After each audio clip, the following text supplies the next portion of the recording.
Hello guys, welcome back to my channel. It's been a little while. I think last video I talked to you guys a bit about taking step one and what that was like. I can't remember if I had already started rotations or not, but either way, today's video is gonna kind of just be about my surgery rotation and some tips and kind of advice and be like an overview of what surgery was like.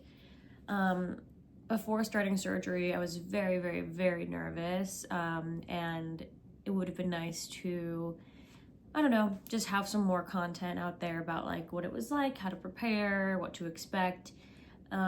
So I guess without further ado, I'll talk a little bit about my surgery rotation. So it was my first rotation.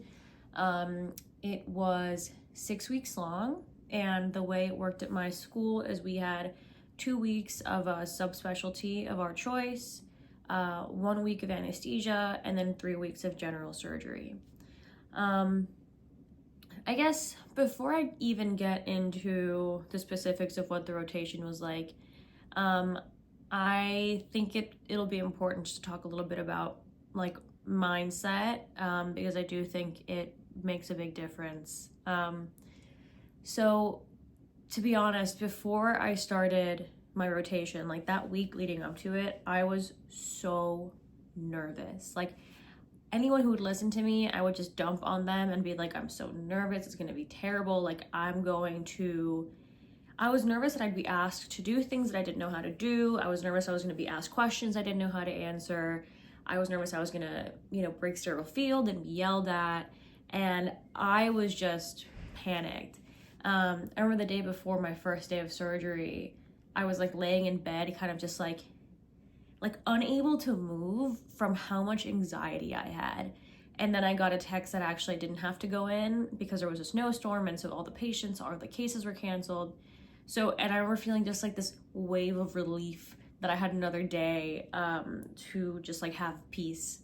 So all that to say, like, it is normal to be nervous. I was like very nervous.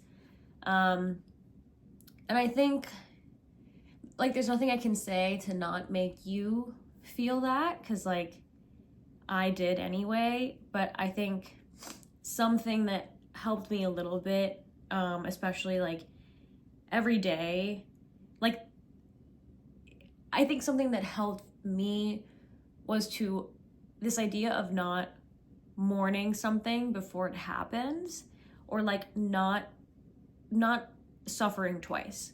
Like I would be so nervous that I was gonna have a bad day, that I was gonna go into the OR and someone was gonna yell at me. And so then I'd be suffering because I was anxious about what was gonna happen the next day. And then if it did happen the next day, then I was also suffering that it happened. And so I essentially had been making myself suffer twice. Once in my head about something that I didn't even know was gonna happen, and then the second time if it actually happens. And the thing is, 95% of the time, it doesn't happen. Some of the days that I had the most pre-anxiety, then the day after would be the most chill and the most pleasant. And so I think just this idea that like, don't torture yourself twice. Like, I know it's really hard.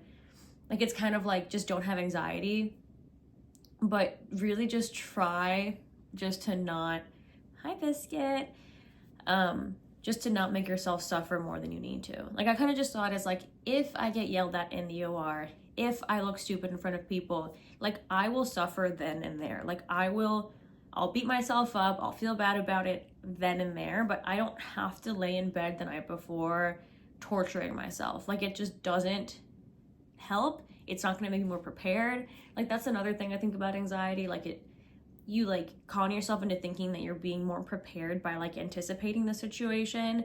But like, was I preparing? No, I was just being nervous in my head. So I think that's one thing that is, I don't know, just a good mantra to keep in mind. Like, just don't suffer twice. Like if you're gonna suffer, just let it be at the real stuff, not at the stuff that you're like making up. So that's one thing that I think helped me kind of just like day to day get through. I think the other sort of mindset thing is like, I had this feeling that I was like uniquely incompetent or uniquely nervous, and that like I'm the first med student ever in the history of ever to not know the answer to something or to not know how to scrub in properly, or that like I'm uniquely bad and out of place. And it's just like not true. It's hard when like students around you, a lot of people who like maybe want to go into surgery or have been in the OR before, like if that's your friend group or people you're around, to feel like you're uniquely incompetent or uniquely kind of just like you're gonna be the first med student to ever walk into that OR and not know what's going on. And it's just not true. It's also not true that you're the only person that's nervous, even if it seems like that. Like a lot of people are nervous. People just aren't very forthcoming about it half the time. Sometimes people just don't have anxiety, but then they get into the OR and they have a really bad day. And so like they're also experiencing the negative stuff that comes with it. They just maybe don't have the same like, they don't work it up in their heads as much. And so I think this idea that you're like exceptional almost in the negative direction, that you're like uniquely bad and every other med student is like so smart and they're going to answer the questions so well and they're going to be so great in the OR, but me, however, I'm the worst med student. It's like you're exceptionalizing yourself in the other direction. Like instead of being like, you know, delusional and like I'm the best med student ever, you're like being narcissistic in the other way. Like I'm uniquely the worst and I'm definitely the most, and it's like neither of those things are true. Like you're probably just like an average med student with just like normal competence and normal experience. And so I think feeling like torturing yourself thinking that you are the, again, like uniquely bad med student is just not true. Like it helped me a lot to go on Reddit and look at people's stories of like dumb things they said on rotations, because I've had a lot of those moments where like I have a brain fart and I just say something dumb. Here, I'll share one with you right now just so it makes you feel better.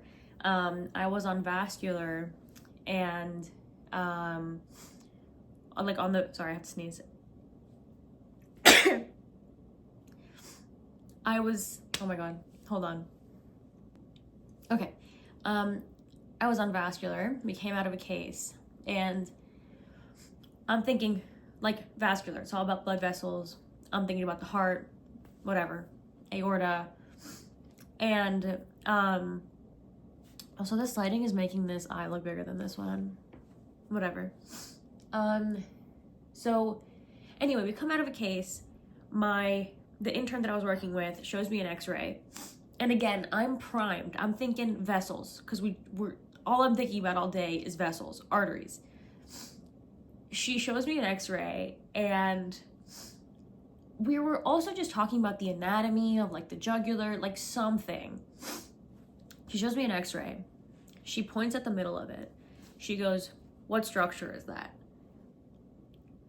I go, she's pointing at the trachea, okay? I go, "Aorta?" She's like, "No, that's trachea." I was like, yes, of course. Like, I know what a trachea looks like on an x-ray. I do. But in that moment, I was thinking blood vessel, blood vessel, blood vessel.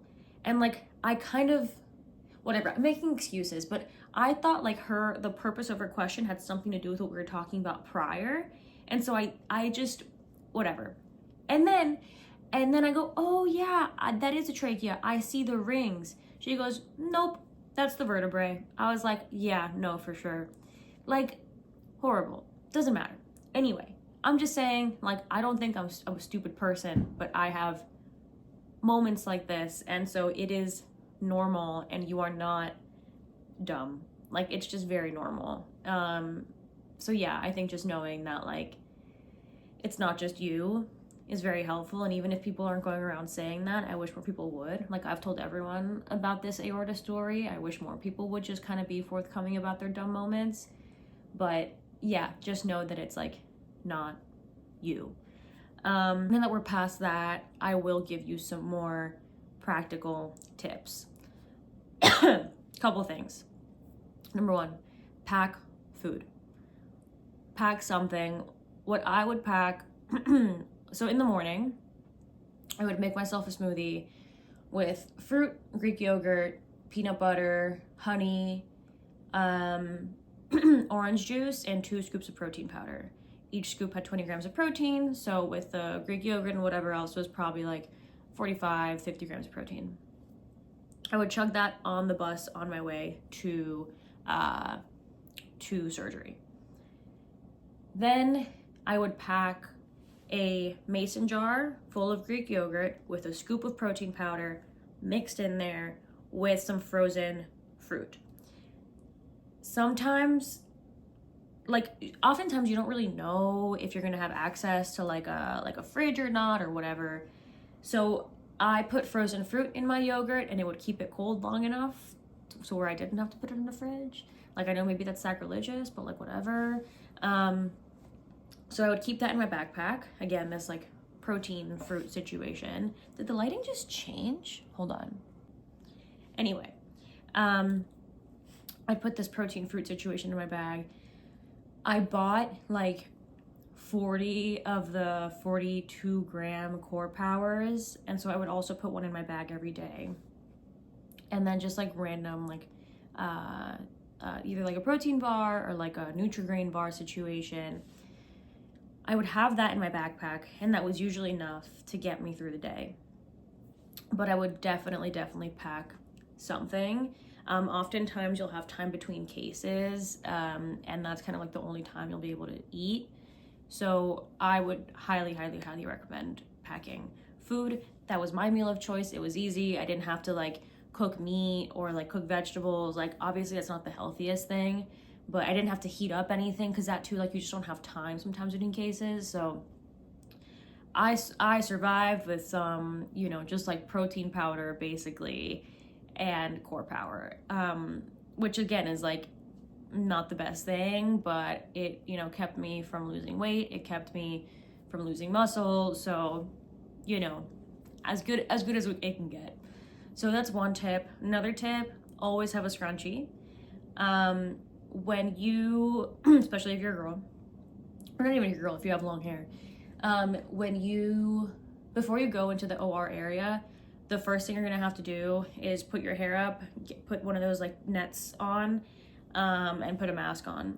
And again, like, I just don't carry a scrunchie on me usually because I usually clip my hair, but it's hard to put the bouffant cap thing over like a clip.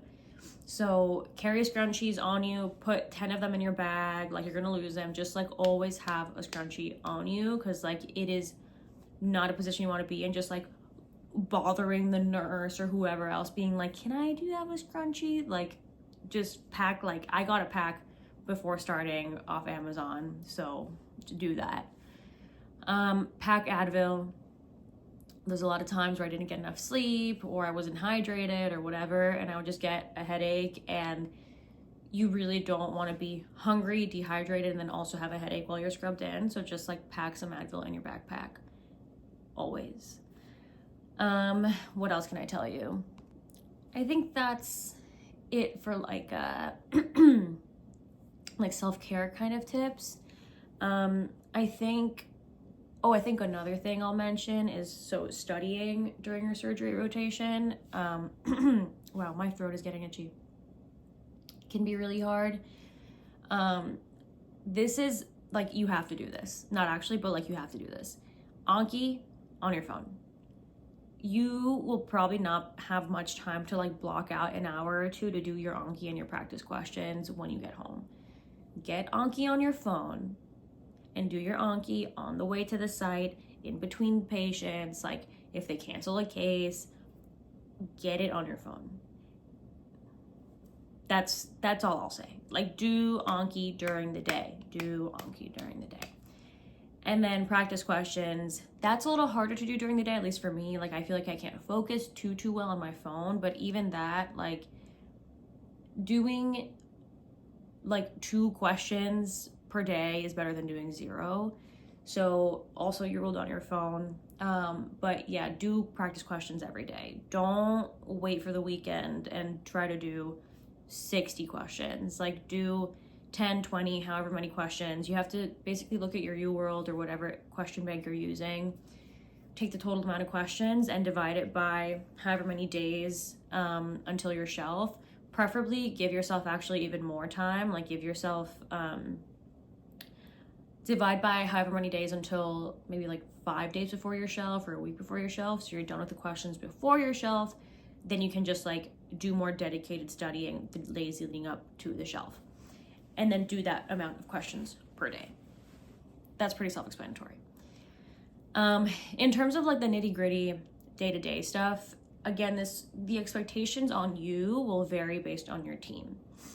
I think one pretty universal thing is reading up on the cases beforehand.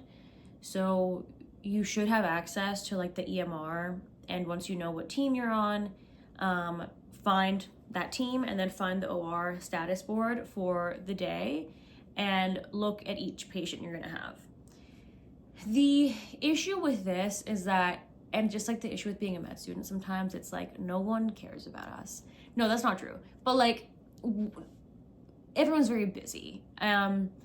Sometimes what'll happen is like you're told you're with a certain person for the day, and so you prepare those patients, and then you get there and they're like, actually you're with this attending, or actually you can go with this resident.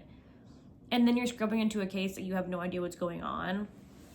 Thankfully, I never had the experience where they did that and they expected me to know anything about the case, but I can imagine that it has happened, and it is possible for it to happen where you're kind of like told to go somewhere you weren't planning on, and then they ask you questions about the anatomy or the patient, and you're kind of just like, I didn't even know I was supposed to be here, but you also don't want to come across as like making excuses. Like it's just like bad. So that's one thing, but you know, there's nothing I can do about that. I think just the day before, what you want to do, look at the surgeries that are going to occur and just look at the general anatomy. Don't listen. If you want to be crazy and look up like the steps of the surgery, personally, I wouldn't do that. I would just look up the anatomy.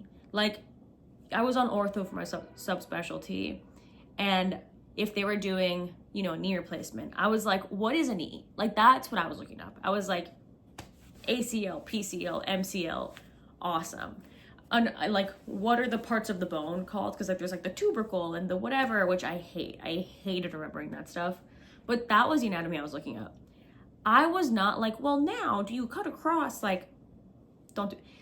I'm not saying don't do that. I'm just saying if you're a med student scrubbed in and you start asking, like you start trying to anticipate what the surgeon's gonna do, I think it'll be kind of annoying.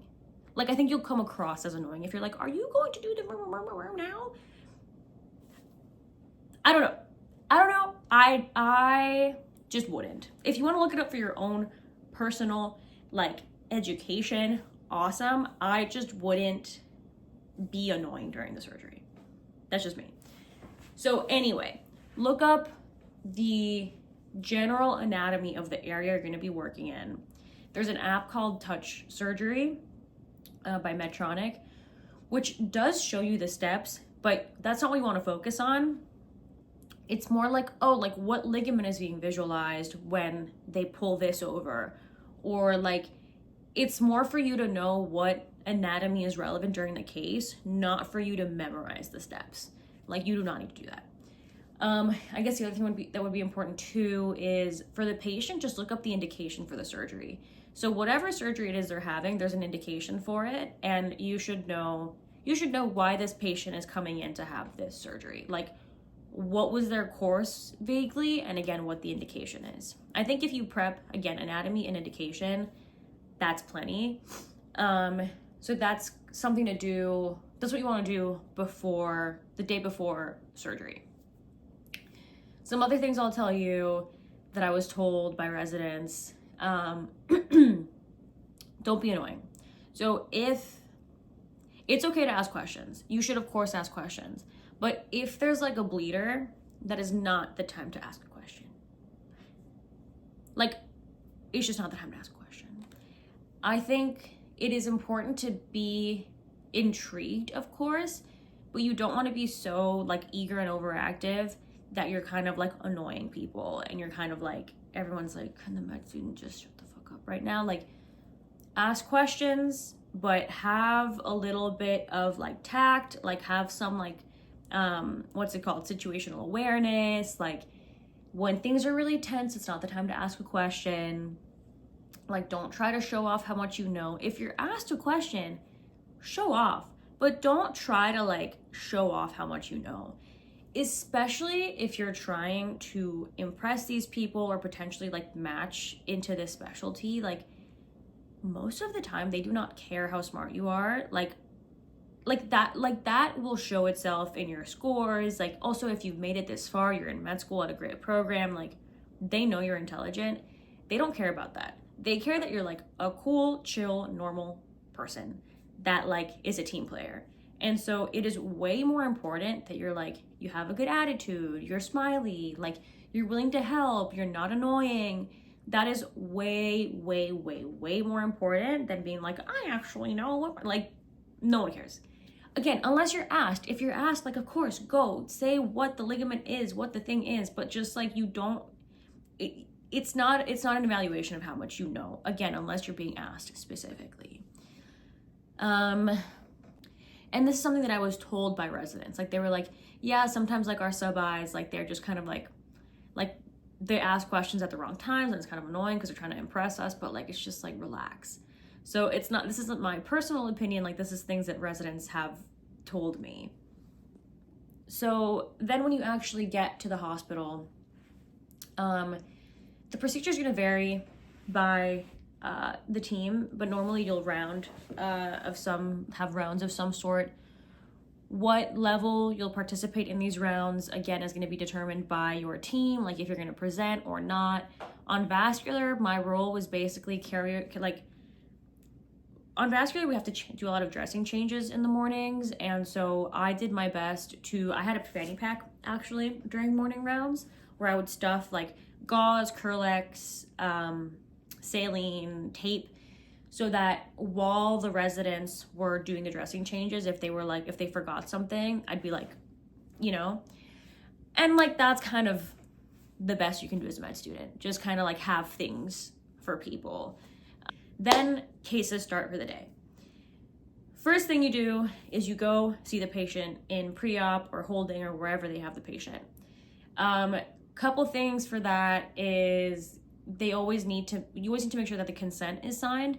Usually the intern is doing this, but after your like third, fourth, fifth day, you can start maybe like opening up the binder and being like, oh, the attending hasn't signed yet. And if you know where the attending is or you have their number, you can kind of like, I don't text them. I would follow the lead of the intern. What do they usually do if the attending hasn't signed?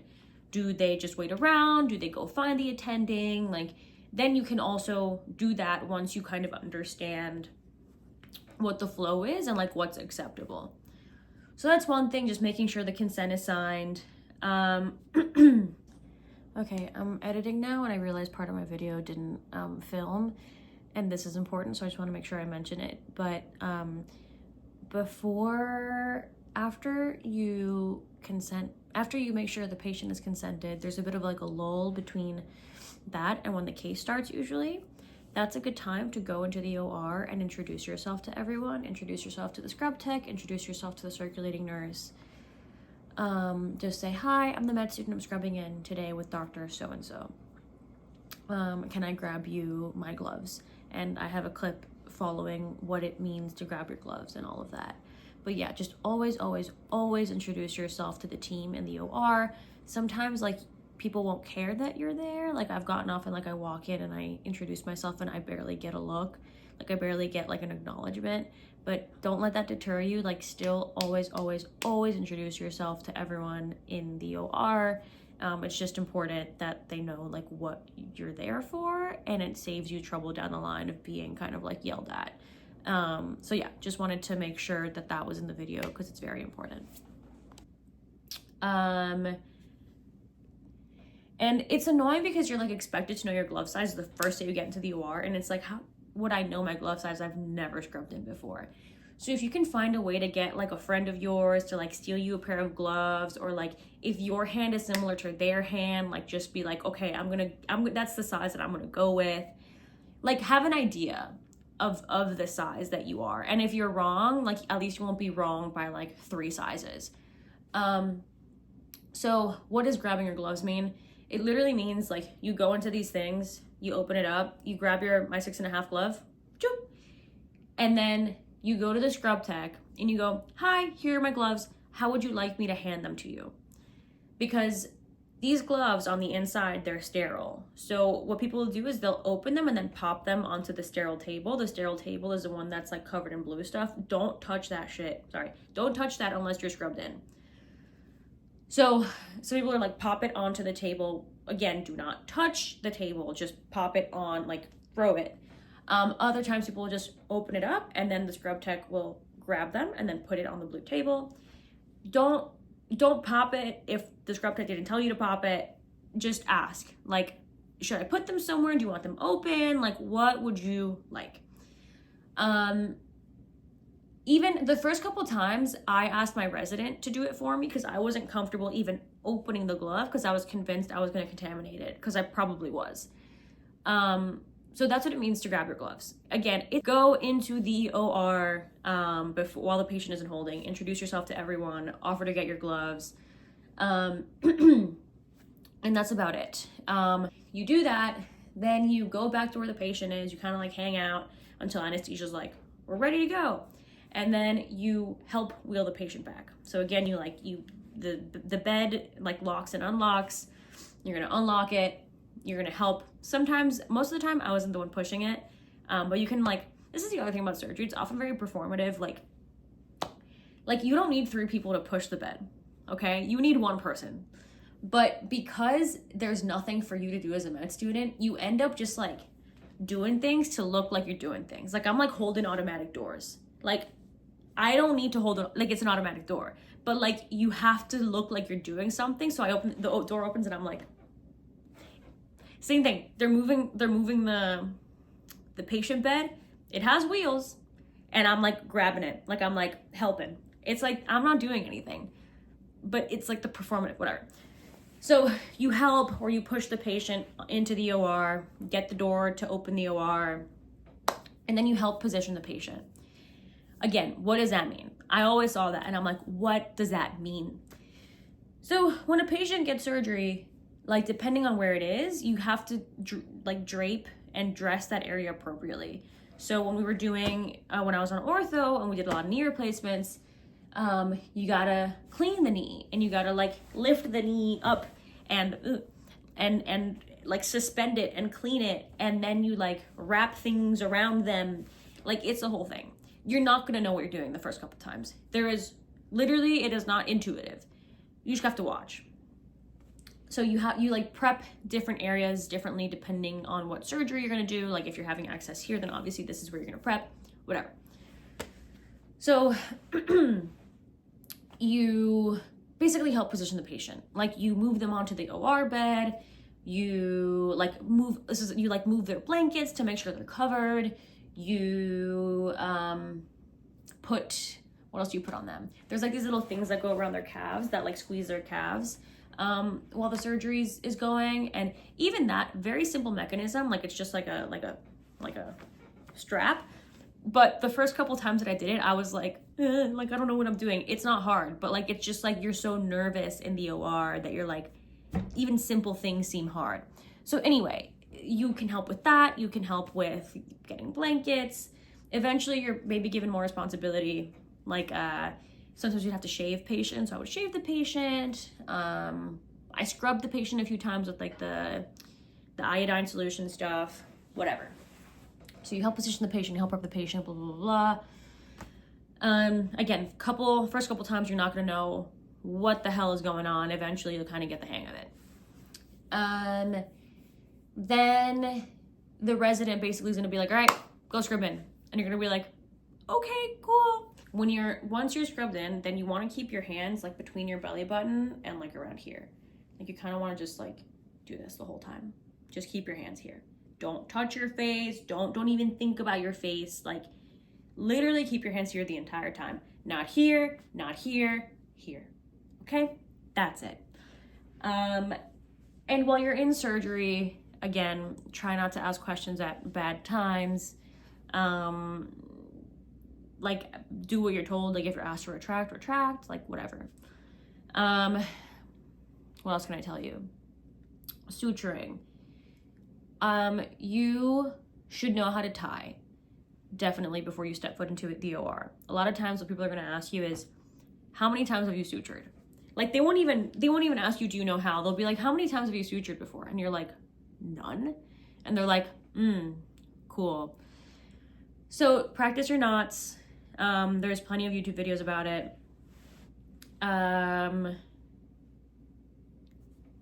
That's kind of it for sort of like in the OR stuff. I think the rest, like, you'll get with reps and with just being there. When the case is done, you don't leave until the patient is out of the OR. Like, do not do that. Like, you see the patient through. So they finish the case, whatever, the attending will usually scrub out early and let the residents like close up and stuff. They might let you close, and then you'll like clean the patient off probably. They'll start waking up out of anesthesia, and then you can help bring the bed in. Remember that bed that you brought in and then you took out? You bring it in, you help move the patient, you take the patient back to the PACU, the post-anesthesia care unit, and you hand it off to the PACU team, and you're done. That's your first case. And it's not that bad. It's really not that bad. Also, I had to take a break to drink some Gatorade because my throat is getting sore. I also want to make clear that this, like, I'm not planning on, excuse me, on going into surgery. I really enjoyed it, but I think the lifestyle is quite tough, and it's just not, I think to do surgery, you have to think it's like the coolest thing in the world. And I thought it was pretty cool and fun, but not like the thing. So this video is from the perspective of someone who's just like trying to do well and like be a responsible and nice and pleasant med student, not necessarily someone who's like wanting to go into surgery, like super duper impress people. Like, that wasn't my goal. My goal was to like be a very good med student, and like survive, you know? And so again, if your goal is to like do surgery for the rest of your life, then this might not be the most helpful, because I didn't take it that seriously. Like, that's not true. I took it seriously, but not like I'm gonna kill myself, like learning all the steps of the surgery, and like I'm gonna look up every single case on the OR board just in case. Like, that's not me, you know? So again, if that is you, then this probably isn't the video for you. So just to finish this video, this very, very, very long video, because I love to yap. I think I've kind of already touched on this, but again, back to like just more like mindset stuff and general vibe stuff. Don't take anything personally. I was yelled at a couple times. Mostly by like scrub techs and circulating nurses, and like, I don't say this to boast, but I think I'm very pleasant. Like, I'm so nice. And so for me to get yelled at, I'm like, wow, people must be getting yelled at a lot, because I'm so like polite and like soft-spoken. Like just don't take it personally, because the way I see it, if I'm getting yelled at, everyone's getting yelled at. I got yelled at for this one case. I forgot to wear eye protection. That's another thing, wear your eye protection. I forgot to put it on, and before the case had even started, but I was already scrubbed, I realized it, and I told my resident, I was like, I'm so sorry, I forgot to put my glasses on, like, does it matter? And he was like, yeah, you should probably put it on. So I was like, what do I do? I'm already scrubbed in. He was like, oh, just ask a circulating nurse. So I was like, hey, I'm so sorry, would you mind grabbing me a pair of glasses? I forgot to put them on.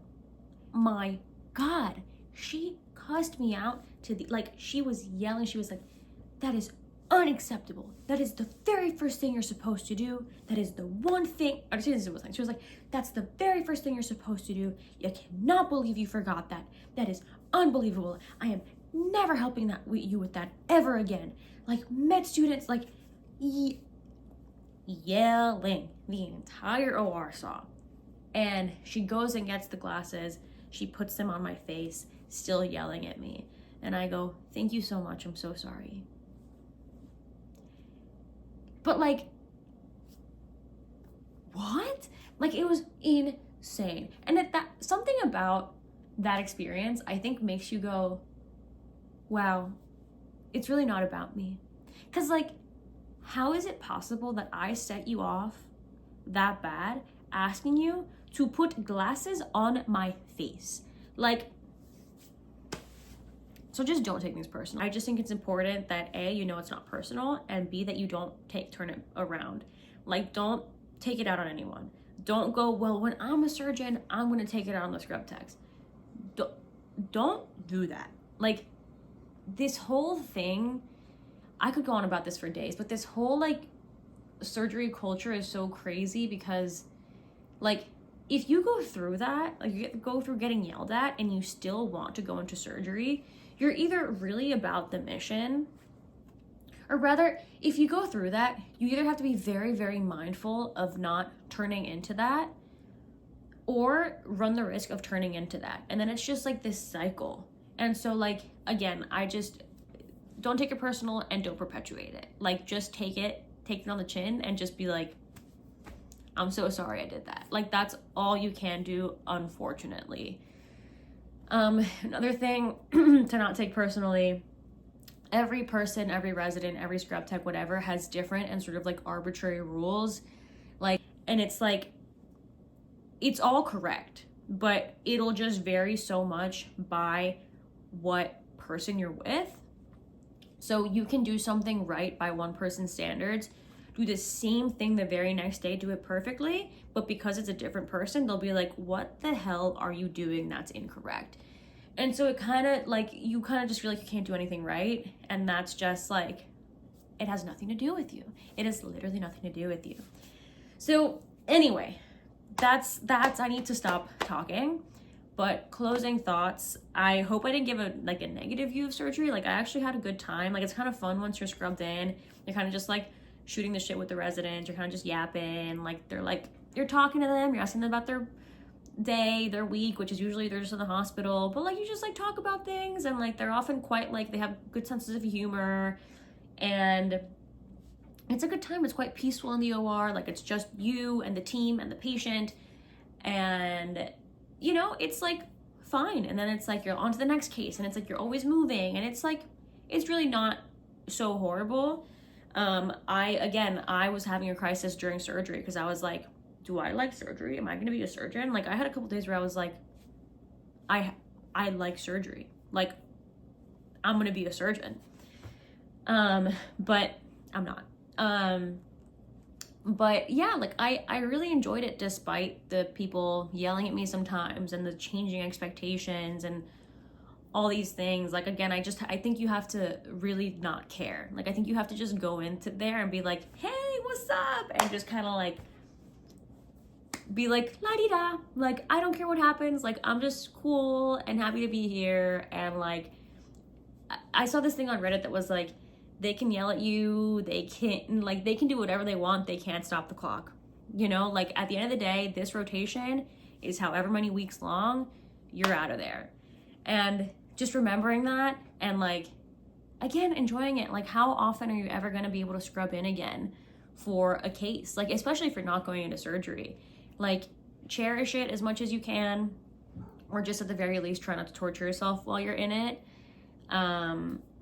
Yeah, like, it can be fun, it can be okay. Like, it's again, this is from the perspective of someone that doesn't want to go into surgery and therefore didn't take it that seriously. I keep saying that. I took it seriously. Like, I'm a very good student. I was very prepared. Like, I asked good questions. I just mean that I wasn't like, like, oh my God, everything has to be perfect. Like, I was kind of just like, hey, you know, like, I'm here to hang out.